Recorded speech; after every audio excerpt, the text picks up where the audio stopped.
Hello guys, இன்றைக்கி நம்ம சேனலில் என்ன ரெசிபி பார்க்க போகிறோன்னா மோட்டிச்சூர் லட்டு ரெசிபி தான் பார்க்க போகிறோம். அதுக்கு முன்னாடி சேனல் இன்னும் சப்ஸ்கிரைப் பண்ணலைன்னா சப்ஸ்கிரைப் பண்ணிக்கோங்க. வாங்க வீடியோக்குள்ளே போகலாம். மோட்டிச்சூர் லட்டு வந்து ரொம்பவே ஈஸியான ரெசிபி. இது செய்கிறதுக்கு வந்து உங்களுக்கு 15 to 20 மினிட்ஸ் கூட ஆகாது, அவ்வளோ ஈஸியாக இருக்கும். லட்டுலேயே ரொம்ப ஈஸியான ரெசிபி வந்து மோட்டிச்சூர் லட்டு தான். இது எப்படி வீட்டிலே வந்து சிம்பிளாக இன்க்ரீடியன்ஸ் வச்சு செய்யலான்றதை இந்த வீடியோவில் பார்க்க போகிறோம். வாங்க வீடியோக்குள்ளே போகலாம். ஃபஸ்ட்டு வந்து 1 கப் கடலை மாவு எடுத்து வச்சுக்கோங்க. அதனால் சளிச்சிட்டு ஆட் பண்ணிக்கலாம். நீங்கள் சளிச்சிட்டு ஆட் பண்ணும்போது நல்லா வந்து ஃபைன் பவுடராக இருக்கும், எந்த கட்டியும் இல்லாமல் இருக்கும், இம்ப்யூரிட்டிஸ்லாம் வந்துடும். ஸோ வந்து சளிச்சிட்டு எப்பயுமே ஆட் பண்ணிக்கோங்க. அதுக்கப்புறம் டேஸ்ட்டுக்கு ஒரு பிஞ்ச் வந்து சால்ட் ஆட் பண்ணிக்கோங்க. அதுக்கப்புறம் ஃபுட் கலர் ஒரு பிஞ்ச் ஆட் பண்ணிக்கோங்க. பேக்கிங் சோடா 1/4 டீஸ்பூன் அளவுக்கு ஆட் பண்ணிக்கோங்க. இப்போ இதை நல்லா மிக்ஸ் பண்ணிக்கலாம். ஃபஸ்ட்டு இதை நல்லா மிக்ஸ் பண்ணிவிட்டு தண்ணி கொஞ்சம் கொஞ்சமாக ஆட் பண்ணி பேட்டர் ரெடி பண்ணிக்கோங்க. இது வந்து நீங்கள் பூந்தி பேட்டர் மாதிரி தான் ரெடி பண்ணணும். ரொம்பவும் தின்னா இல்லாமல் ரொம்பவும் கெட்டியாக இல்லாமல் நார்மலாக ரெடி பண்ணிக்கோங்க. தண்ணி நிறையா விட்டுட்டிங்கனாலும் எண்ணெய் அதிகமாக குடிக்கும். ஸோ வந்து நார்மலாக ரெடி பண்ணிக்கோங்க. மிக்ஸ் பண்ணும்போது எதுவும் கட்டி இல்லாமல் நல்லா ஸ்மூத் பேட்டராக ரெடி பண்ணிக்கோங்க. இப்போ பார்த்தீங்கன்னா நம்ம பேட்டர் ரெடி பண்ணி எடுத்தாச்சு. இந்த மாதிரி கன்சிஸ்டன்சியில் இருக்கணும். இப்போ வந்து ஒரு பேனில் ஆயில் நல்லா ஹீட் பண்ணிக்கோங்க. ஹீட் பண்ணிவிட்டு பேட்டரை வந்து இந்த மாதிரி ஊற்றிக்கோங்க. இதுக்கு வந்து ஷேப்ஸ் எதுவுமே கிடையாது, நீங்கள் எப்படி வேணாலும் ஊற்றிக்கலாம். ஒரு போண்டா மாதிரி கூட போட்டுக்கலாம், இல்லைனா இந்த மாதிரி அப்படியே ஊற்றி விட்டுக்கலாம். எப்படினாலும் நீங்கள் ஊற்றிக்கலாம். ஏன்னா வந்து நம்ம வந்து அரைக்க தான் போகிறோம். ஸோ வந்து இதை நல்லா வந்து ஃப்ரை பண்ணி எடுக்கிறதுக்கு நீங்கள் என்ன ஷேப்ஸில் வேணாலும் போட்டுக்கலாம். இப்போ இதை வந்து 2 சைடும் நல்லா ஃப்ரை பண்ணி எடுத்துக்கோங்க. மீடியம் ஃப்ளேமில் இல்லைனா ஹை ஃப்ளேமில் வச்சு நல்லா பொரிச்சிக்கலாம். லோ ஃப்ளேமில் வச்சிடாதீங்க, எண்ணெய் அதிகமாக குடிக்கும். ஸோ வந்து எண்ணெய் நல்லா காஞ்சோன்னு போட்டு எடுத்துக்கோங்க. இப்போ வந்து பார்த்திங்கன்னா இதை நல்லா ஃப்ரை பண்ணி தனியாக எடுத்து வச்சுக்கலாம். இல்லைனா நீங்கள் நார்மலாக வந்து பஜ்ஜி இல்லைனா போண்டா போடுற மாதிரி போடணுன்னாலும் இதே மாதிரியே போட்டுக்கலாம். என்ன ஷேப்பில் வேணாலும் போட்டுக்கலாம். இப்போ நான் வந்து செகண்ட் வந்து இந்த மாதிரி போட்டிருக்கேன், ரவுண்டாக பார்த்துக்கோங்க. எப்படினாலும் போட்டு நீங்கள் எடுத்துக்கலாம்.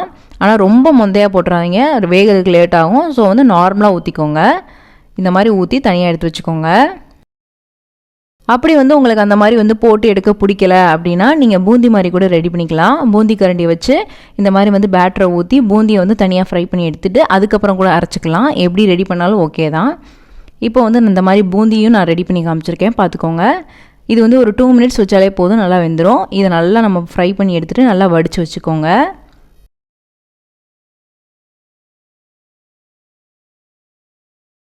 இப்போ நம்ம ஃப்ரை பண்ணி வச்சுருக்கிறது எல்லாமே ஒரு பிளேட்டில் போட்டுக்கலாம். அதை வந்து ஒரு மிக்ஸி ஜாருக்குள்ளே போட்டு நல்லா அரைச்சி எடுத்துக்கோங்க. இது வந்து நீங்கள் ஒரு சுற்றினாலே போதும், நல்லா அதை அரைப்பட்டுரும். நீங்கள் வந்து ரொம்ப ஃபைன் பவுடராக அரைக்கவே தேவையில்லை, இந்த மாதிரி இருந்தால் போதும். நல்லா லைட்டாக கொரப்பாக இருக்குது பாருங்கள். இந்த மாதிரி வந்து பக்குவத்தில் இருந்தால் போதும், நல்லாவே உருட்ட வரும் பாருங்கள். நல்லா உதிரி அழகாக வந்துருச்சு. இப்போ வந்து நம்ம ஃப்ரை பண்ணி வச்ச எல்லாத்தையுமே இந்த மாதிரி அரைச்சி தனியாக வந்து ஒரு பிளேட்டில் கொட்டி வச்சுருங்க. இப்போ வந்து ஒரு பேனில் சர்க்கரை வந்து 1 கப் அளவுக்கு ஆட் பண்ணிக்கோங்க. 1/2 கப் அளவுக்கு தண்ணி ஆட் பண்ணிக்கோங்க. நீங்கள் வந்து ரொம்ப தித்திப்பாக சாப்பிடுவீங்கன்னா 1.5 கப்பு கூட ஆட் பண்ணிக்கலாம். அதுக்கப்புறம் ஃபுட் கலர் வந்து கொஞ்சமாக ஒரு பிஞ்ச் மட்டும் ஆட் பண்ணிக்கோங்க. அதுக்கப்புறம் ஏலக்காய் தூள் வந்து 1/4 டீஸ்பூன் அளவுக்கு ஆட் பண்ணிக்கோங்க. ஆட் பண்ணிவிட்டு நல்லா மிக்ஸ் பண்ணி விட்டுக்கலாம். இப்போ வந்து அந்த சுகர் சிரப்பை வந்து தொட்டு பார்த்திங்கன்னா 1 கம்பி பதம் அளவுக்கு ரெடி ஆகணும். அது வந்த பின்னாடி 1 டீஸ்பூன் அளவுக்கு லெமன் ஆட் பண்ணிக்கலாம். இப்போ வந்து பார்த்திங்கன்னா சுகர் சிரப் வந்து ரெடி ஆயிடுச்சு. இப்போ நம்ம வந்து ஸ்டவ் ஆஃப் பண்ணிக்கலாம். ஆஃப் பண்ணிவிட்டு நம்ம அரைச்சி வச்சுருக்கிறது எல்லாமே வந்து இதில் ஆட் பண்ணிக்கலாம். ஆட் பண்ணிவிட்டு நல்லா வந்து அந்த சுகர் சிரப்பில் வந்து நல்லா மிக்ஸ் ஆகிற மாதிரி நல்லா மிக்ஸ் பண்ணிக்கோங்க. அப்போனா தான் நல்லா அப்சர்வ் ஆகும். இது வந்து நீங்கள் ஒரு 1/2 மணி நேரம் ஊற வச்சுட்டு கூட அதுக்கப்புறம் உருட்டலாம். ஆனால் வந்து இந்த ஹீட்லேயே வந்து நல்லா மிக்ஸ் பண்ணிவிட்டு உருட்டினீங்கன்னா நல்லா டைட்டாக உருட்ட வரும். ஸோ வந்து நல்லா மிக்ஸ் பண்ணி விட்டுக்கிறேன். இப்போ வந்து 1 டேபிள் ஸ்பூன் அளவுக்கு நெய்யை ஆட் பண்ணிக்கலாம். ஆட் பண்ணிவிட்டு நல்லா மிக்ஸ் பண்ணி விட்டுக்கோங்க. அதுக்கப்புறம் ஒரு சின்ன பேனில் நெய் ஆட் பண்ணிவிட்டு முந்திரி வந்து உடச்சது வந்து ஆட் பண்ணிக்கோங்க. இல்லைனா வேறு ஏதாவது நட்ஸ் வேணுனாலும் நீங்கள் ஆட் பண்ணிக்கலாம்.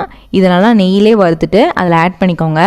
ஆட் பண்ணிவிட்டு நல்லா பிசைஞ்சிட்டு லட்டை வந்து அந்த ஹீட்லேயே வந்து பிடிச்சிக்கோங்க. இப்போ பார்த்தீங்கன்னா லட்டு நல்லா பிடிக்க வருது. இதே மாதிரி எல்லா லட்டும் ரெடி பண்ணி எடுத்துக்கோங்க. உங்களுக்கு வேறு ஏதாவது நட்ஸு இல்லைனா சீட்ஸ் ஆட் பண்ணணுன்னா கூட நீங்கள் ஆட் பண்ணிக்கலாம், டேஸ்ட்டாக இருக்கும். இப்போ வந்து இதெல்லாம் மிக்ஸ் பண்ணிவிட்டு நல்லா இதே மாதிரி ரெடி பண்ணி எடுத்துக்கோங்க.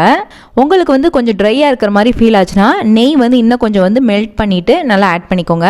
அப்படி ஆட் பண்ணிங்கன்னா கொஞ்சம் நல்லாயிருக்கும், மாய்ஸ்சராக இருக்கிற மாதிரி இருக்கும். லாஸ்ட்டாக வந்து டெக்கரேஷனுக்கு நீங்கள் என்னென்னாலும் பண்ணிக்கலாம். நான் இங்கே வந்து பாதாம் வந்து சாப் பண்ணி வச்சுருக்கேன், அது வந்து மேலே ஆட் பண்ணிக்கிறேன்.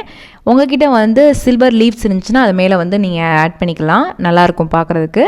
அவ்வளோதான், ரொம்பவே ஈஸியான சிம்பிளான மோட்டிச்சூர் லட்டு ரெடி ஆயிடுச்சு. இந்த ரெசிபி உங்களுக்கு பிடிச்சிருக்குன்னு நினைக்கிறேன். பிடிச்சிருந்தா லைக் பண்ணுங்கள், ஷேர் பண்ணுங்கள், கமெண்ட் பண்ணுங்கள், மறக்காமல் சேனலை சப்ஸ்கிரைப் பண்ணுங்கள். இன்னொரு வீடியோவில் பார்க்குறேன். பாய்.